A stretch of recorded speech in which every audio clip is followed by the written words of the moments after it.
How you doing, folks? Welcome back to the GM's Alcove. Got another episode to my refight of the Battle of Tifernum from SPQR, game by GMT Games.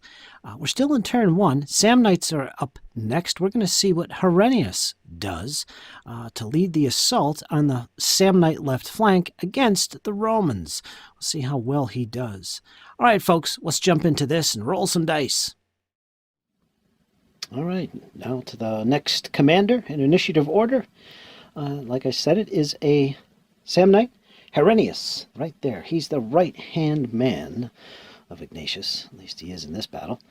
And he's the one I'm going to put in charge of leading the left wing, the initial attack of the Samnites, which is going to be over here. Remember, originally my battle plan was to advance in kind of a echelon. We want to keep our right wing back a little bit and focus on the left wing to make the initial attacks. So what he's going to do to start this off, he's going to make a line command to the entire van, which can include medium infantry, which these two are, and advance the entire line forward.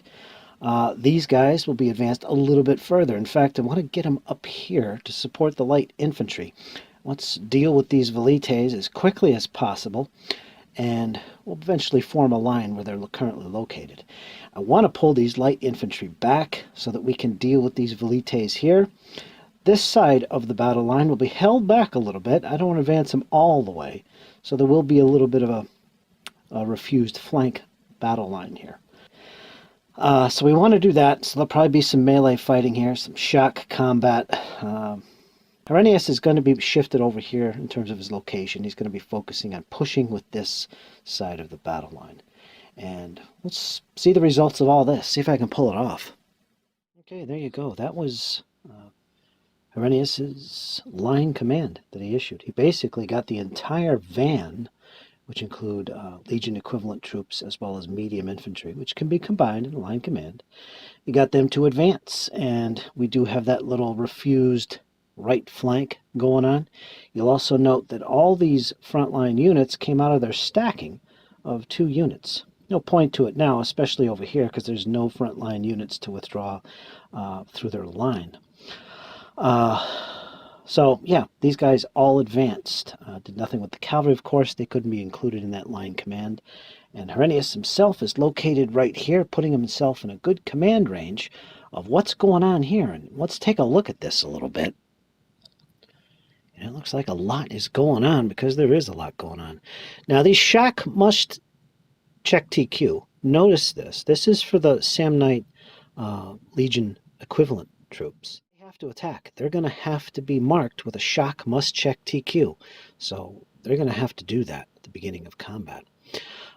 This unit here, and this unit here, all Samnite LG units, as you can see, which, by the way, all these Samnite LG units are armed with javelins as well, and they all did, in fact, release their javelins as soon as they came within range of these velites. That's what these markers are for. Missile, no, because they only have 1 shot, and that's it. So it's not a question of what they rolled on the die when they attack, like it is for light infantry and velites. They only have 1 shot, and they're marked as missile, no. Same applies to the Roman legionnaire units. So that's what these missile no markers are. In addition, he moved here, he's adjacent, so he's going to be attacking here, must check TQ, same here, and same here, and same here. Notice also this unit of Samnites, it did move adjacent. It could not fire into this hex because of this engagement marker. So he didn't fire or throw his javelins, which means they're pretty much wasted, because as soon as he fights in the combat, at the conclusion of that combat, those javelins are soon to be used up. So he'll be marked missile no at the end of combat. So he never got a chance to use them. One thing to keep in mind, at the conclusion of each shock combat, any javelin-armed infantry are automatically marked as missile no at the conclusion of that shock combat that they took part in. They'll have to reload their missiles if they want to shoot again in the battle. So we need to keep that in mind. The light infantry that were originally here of the Samnites are still where they are. They could not be activated in this line command. I haven't done anything with them.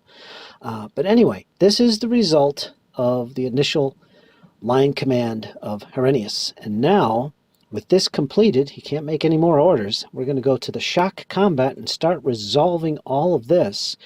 And the question is, do I want to put these light infantry, mark them as shock no TQ, in other words, involve them in the combats, which I probably will, just to help the infantry and deal with these velites as quickly as possible.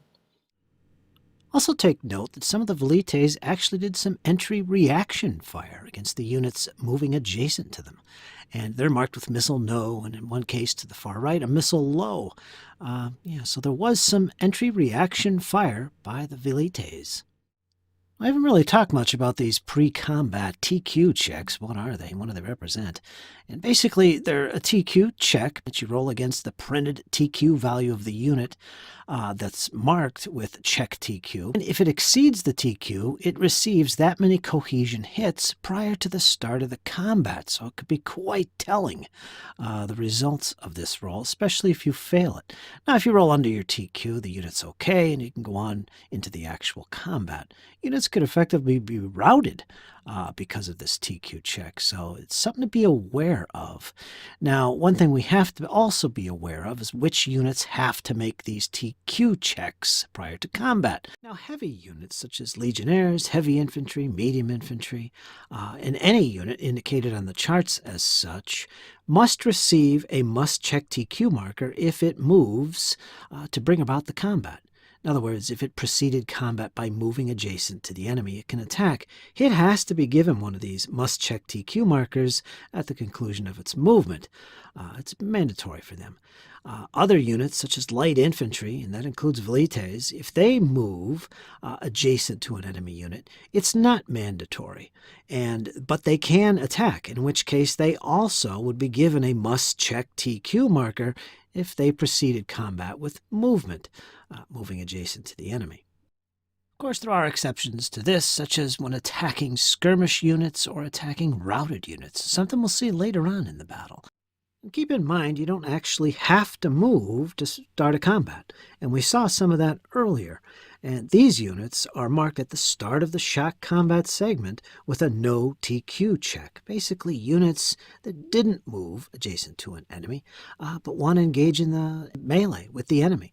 They have to be within the command range of the commander, the activated leader, to do so, and they're given a no TQ check marker. Now, the defending units of these opponents will also have to make a must-check TQ if any of the attackers facing them are also marked with a must-check TQ. So they have to check as well.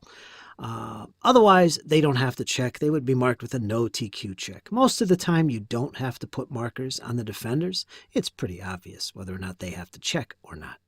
And here we are. This is the top of the shock combat.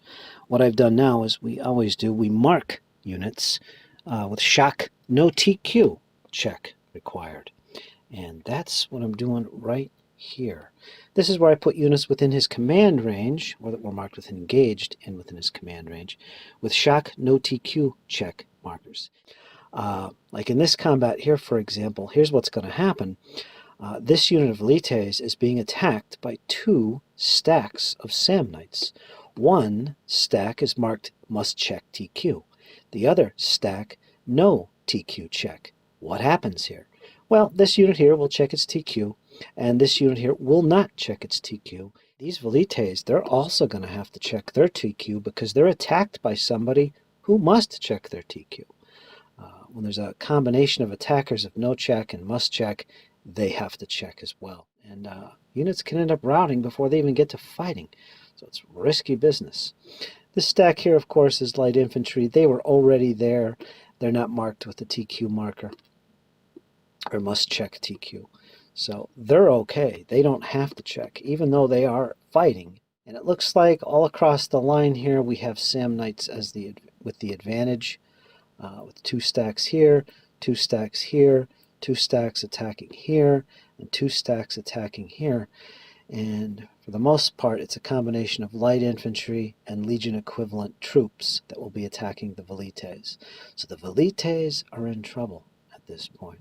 All right, now I'm going to jump ahead and show you the results at the conclusion of the shock combat segment.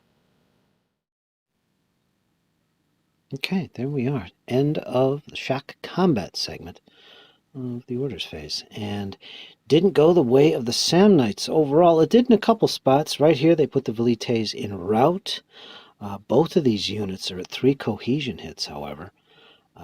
Yeah, right here, they could not get a result that worked in their favor. They are all engaged.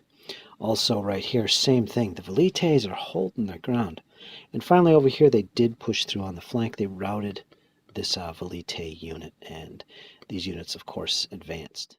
Of course, all these are going to be missile no. Remember, this guy never fired preceding the combat because these units, his target, was marked as engaged. So he gets a missile no marker at the end of the combat, which we will put under here like so to remind us. So yeah, he can't shoot. But yeah, this is the end of the orders phase, and it didn't work out so well. They had 3-to-1 odds and numbers here, and this unit of Velites actually held its ground. However, it was 1 away from its TQ rating and cohesion hits, so it made that special TQ check, which it failed, which automatically routes it. So there he is. He advanced.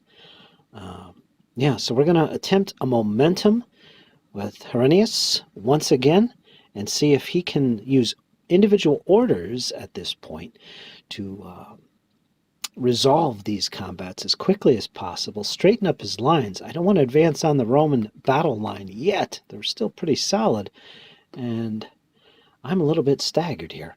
So I want to try and resolve these, gain some advantages, wipe out these Velites, but all that hinges on the momentum roll. Let's see what we can do. Okay, his initiative, of course, is 5, so he needs a 5 or less. There's no modifiers. Let's roll it. 4. He gets momentum. He's got another brand new orders phase. So once again, yes, he's not going to use a line command at this point. He's going to use individual orders, and he can give 5. It's equal to his initiative rating to get things done here, to launch any movements or attacks with missile weapons. And at the conclusion of that, he will activate any units that are eligible to engage in shock combat. So yeah, we're going to do that and resolve that. So let's see what that looks like. All right, so that's the end of that. About to go into the shock segment of this momentum orders phase. I used a recovery here. He had 3 cohesion hits. He now only has 1, this stack right here. So I did use that. I also, you'll notice this unit moved forward, clunk, and this unit over here also moved forward. And also note that I did not move to put myself in combat with this Velite unit or this Velite unit. So I didn't put them in my zone of control, so I can't attack. I'm not marked with a shock, must check TQ. Basically just trying to form a line here. I'm kind of hoping that these units back here will finish these Velites off. They're close to breaking, and yeah. I also pulled back my light infantry that were previously up here. It might have been a better tactic to rush forward and attack these routed units and finish them off. Light troops are good for that, but I chose not to because they're really getting close to being shattered themselves, so I pulled them back in hopes of recovering later on. And I kind of want to support this side over here with the light infantry, so I don't really want them up in this region at the moment. And I still have 2 units of lights, I believe, still engaged. 1 here and 1 here that I eventually want to pull back as well. Want to get this line shored up and be able to attack as quickly as possible. Let's see if I can finish off these Velites in this momentum phase, and then I'll be able to move up with advances. That'll tighten my line. And yeah, and if I get a bonus momentum after that, we're good. So I can use a lot of recoveries in that case. But we'll see. First thing to do is to mark some units for combat. Again, it's just going to be these engaged units here and these 3 engaged units here. And I'll show you the results of these combats. All right, that's the end of shock combat segment for the momentum phase. And this time, the Samnites were very effective. They routed all the velites, which you can see back here. They're all routed. During the rout phase, they're going to actually be moving through these gaps here. The Romans are still in a position to use their line extension rule as a reaction or during their turn. One other thing I should point out, I did forget to withdraw this Perfecta. An enemy unit moved adjacent to him, and he was able to respond to withdraw. And he put himself in this position. So he's currently located here. I think he was here, and this unit had moved Jason. So he fell back. He's safe.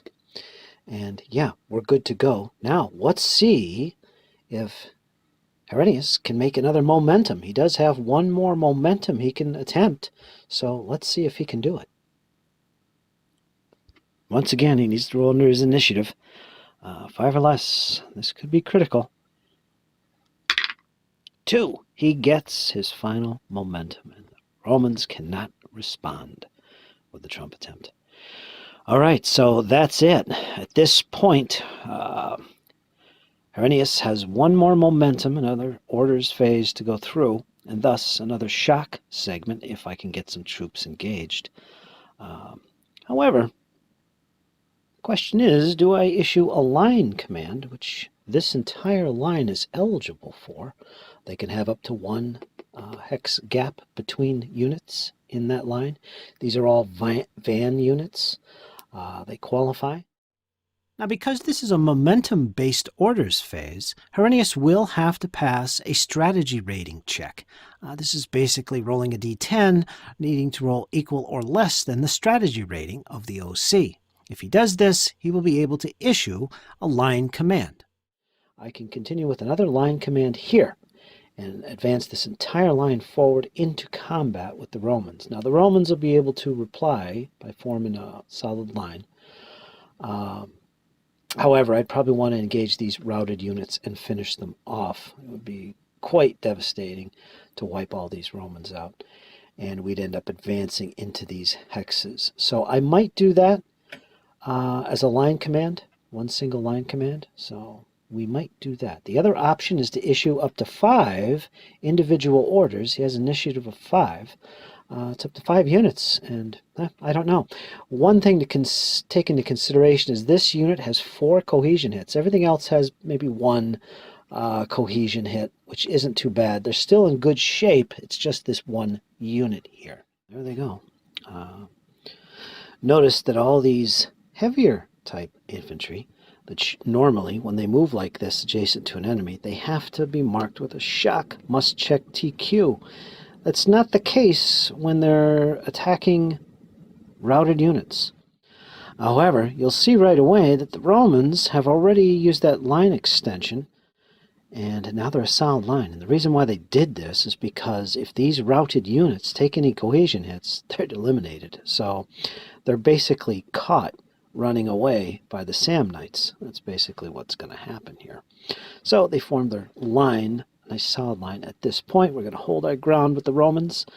It's not looking too good. The Samnites are pushing forward. However, keep in mind, remember, when units fight here, they're going to advance after combat. And that's going to be a problem, because that unit is now going to be faced against 2 Roman enemy units. So we're going to fight this, and I'll show you the results as the Samnites close in on the Velites, routing for their lives, and the reply of the Roman Hastati line. Okay, folks, let's see what happens. All right, so that's it. That was the end of the combat. You can see all the Velites were destroyed. They were eliminated. They took a lot of casualties. So if you take any cohesion hits when you're routed, you are eliminated. So that was the end of those 4 units of Velites. That'll add 20 points, route points, to the Romans. They're so far at 0. They just added 20 to that, which is more than what the Samnites are at, which is 16 in terms of route points in the first turn. You'll also note that the unit that was here, marked with the arrow, also routed. That's a Samnite unit. Remember, he was the one that was really close to breaking. He took 1 hit, and it was enough to equal his TQ. He routed. So there he is. His buddy here maintained his ground and ended up advancing into this hex. It's at this point, after the advances are carried out, the Romans are going to be able to reaction fire here, which I need to do. And by the way, all these units are missile no now because they fought combats. There was a couple that did not actually be marked as missile no because they didn't fight in a close combat, a shock. Which makes me think I probably could have used my missiles to attack some of those routing velites and save me the trouble of having to fight here in a melee and get it out of position. But anyway, there's going to be some reaction fire from the Hastati line here. They all have javelins, that's their pilum, and they're going to be able to fire. So I'm going to resolve that against these guys as they advanced one at a time into these hexes. Right, working left to right. Might as well catch this on camera. Die rolls. We're going to start here. He's going to fire his pilum on that advancing unit. He gets a 6. He needs a 5 or less. There's no modifiers. And plus, he's automatically missile no when he shoots. He only has 1 shot. And that's true with all the Legion infantry. Next unit, 5 or less. He's firing on him. He gets 4, so he gets a hit. That'll be added to that unit, and also he's missile now. Next unit, let's see, we have him. Yeah, he's also going to fire. 5 or less, see if we can put an extra hit on him. 4 we do. So we're going to replace that. So there you go. This portion of the Hastati line of the 5th Legion, they are now all out of missiles, and yeah, that was the reaction fire. This unit that took missile fire from the Hastati, he routed. Yeah, so I've got to route him back. We'll put him right there, his 2 hexes. So that's unfortunate for the Samnites. They've got 2 units routing at the moment. All right, folks, that's the end of the shock combat segment. We go to the next in initiative, and that is Ignatius, which is way back here. It's time for him to activate. And again, if he could also use momentum. If he's successful, he can get 3 activations as well and tighten up his lines. Yeah, that's the situation. So I think at this point what's going to happen when he activates, which is now, he wants to use some recovery and rally to some of these units. I think that's the most important thing at this point. Not looking forward to engaging in combat up here, but might have to do that anyway. We'll see if I could feed some more troops up there to support them. But it all hinges on Ignatius at this point. Not so much to issue line commands. These guys over here are fine. Ideally, we want to get these troops rallied and use some recoveries. These guys won't be able to recover, unfortunately, and they're not in the best shape. He's at 5. He's 1 away from breaking, and this guy's at 3. So again, this demonstrates what can happen when you push your troops too hard. And momentum is great if you can get it, but if you keep pushing the same troops forward like that, it could be disastrous. And that's what we're demonstrating right here. So it pays to be careful. Another option, of course, is with line commands. He could actually order some of the units in the second line, or the main line, as these guys are called back here, to start moving up, start feeding them forward. Ideally, we do want to get the main line units, at least some of them, up here supporting these guys, because remember, we're trying to move with a refused right flank. These guys will be far forward, and I want to support them, and I think we need to do that. There we go, folks. Another episode. Got to see a lot of close combat. Got to see how the Samnites responded with Herennius, making the push over on the Samnite left flank. Romans are under a lot of pressure at the moment, and casualties are growing. Up next is going to be Ignatius. We'll see what he does, if he can rally some troops, recover some troops, and tighten up those lines over on the Samnite left. All right, folks, hope you enjoyed. Like, share, subscribe. Leave me some comments. Let me know what you think about SPQR. Want to see more videos on it? I'm up to the task. Let me know, folks. You guys hang in there. It's only going to get better. Take care.